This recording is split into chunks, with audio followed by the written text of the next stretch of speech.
জি ধন্যবাদ। আসলে আমি নির্বাচন প্রচারণা করতেছি, নির্বাচন করবো কিনা এত কথা বলবেন কেন? তার হাতে একটা কথা আছে, যে কোনো মূল্যায়ন তো হয় উপরের থেকে, নেতৃত্ব হয় উপরের থেকে।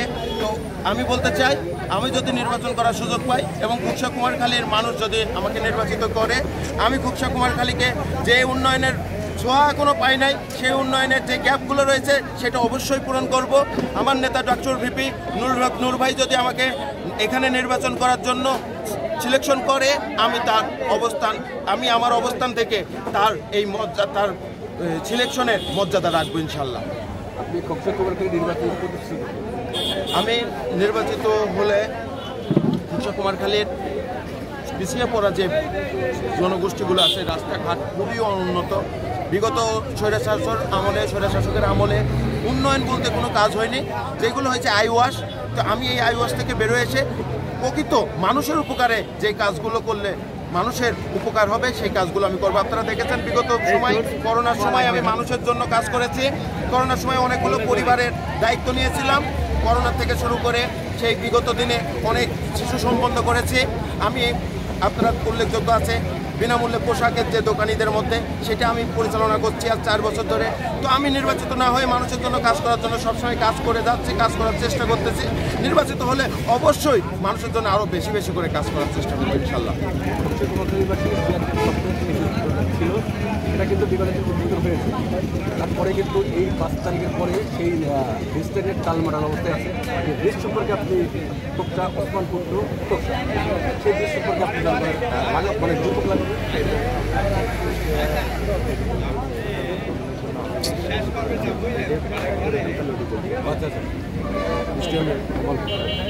জি ধন্যবাদ। আসলে আপনারা একটা জিনিস জানেন, কিছুদিন আগে কুষ্টিয়া মেডিকেল কলেজ হাসপাতালের একটি মানে পূর্ণাঙ্গভাবে লিখিতভাবে উদ্বোধন হওয়ার একটি প্রসেস কমপ্লিট হয়েছে এবং সচিবের দপ্তর থেকে একটি চিঠি প্রদান করা হয়েছে। সেই কাজে আমি আরেকটা কথা বলে নিই, কুষ্টিয়া জেলার মধ্যে সকল রাজনৈতিক দলের সাথে আমাদের একটা ভ্রাতৃত্ব সম্পর্ক রয়েছে।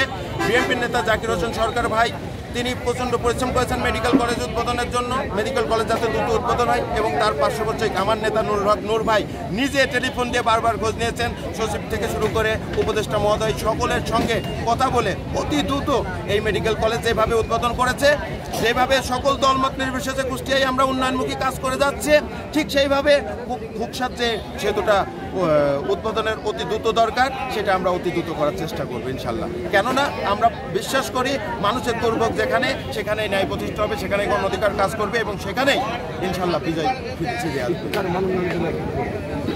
কুকসাবাসী একটা জিনিস দেখতে পারে, সেটা হচ্ছে খুব অল্প বয়সী ছেলেরা কর্মমুখী হয়ে যায়, সেই জন্য তারা পরিপূর্ণ শিক্ষাটা পাচ্ছে না। তবে এর বিপরীতে আরেকটা কথা আছে, এই কুকসার মাটিতে অনেক মানুষ আছে যারা দেশের অনেক বড় বড় জায়গা মুখ উজ্জ্বল করেছে, বিভিন্ন দাপ্তরিকের দায়িত্বে রয়েছে। সেই সব জায়গা থেকে আপনারা দেখেছেন বিগত দিনের বড় বড় প্রতিষ্ঠানিক জায়গা কুকসার অনেক সন্তান রয়েছে। আবার তার বিপরীতে কুকসার অনেক সন্তান অল্প বয়সে শিশু শ্রমে জড়ায় যাচ্ছে। তো আমি বিশ্বাস করি কুকসা অতি দ্রুত সামনে যে নির্বাচন আসবে, সেই নির্বাচনের শেষে অতি দ্রুত কুকসার মানুষের শিক্ষার মান উন্নয়নের জন্য আমাদের গণ অধিকারের ছাত্র নেতৃবৃন্দ প্রত্যেকের বাড়ি বাড়ি যাচ্ছে ইতিমধ্যে, যাতে শিশু সম্বন্ধ হয় এবং শিক্ষিত হয়ে দেশের উন্নয়নে এই সন্তানরা কাজ করতে পারে, সেদিকে গণ অধিকার পরিষদ এখনও কাজ করতেছে, নির্বাচনের পরেও কাজ করবে ইনশাল্লাহ।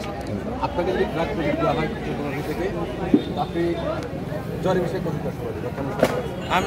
আমি বিগত দিনে আপনারা হয়তো প্রোগ্রামগুলো দেখতেছেন, প্রত্যেক দিনে 3 থেকে 4টা করে প্রোগ্রাম আছে। আমরা তো বড় কোনো দলের সাবেক কোনো ক্ষমতাসীন দলের নেতৃবৃন্দ না, আমরা একটি ছোট দলের নেতৃবৃন্দ। তো আমাদের এই ছোট দলের নেতৃবৃন্দ কখনোই অর্থনৈতিকভাবে এই প্রোগ্রামগুলো সাকসেস করতে পারে না যদি জনগণ নিজের থেকে সব কিছু না থাকে। তো এই জনগণের ইচ্ছায়, জনগণের প্রতিফলনেই এই আমাদের গণ অধিকার এগিয়ে যাচ্ছে।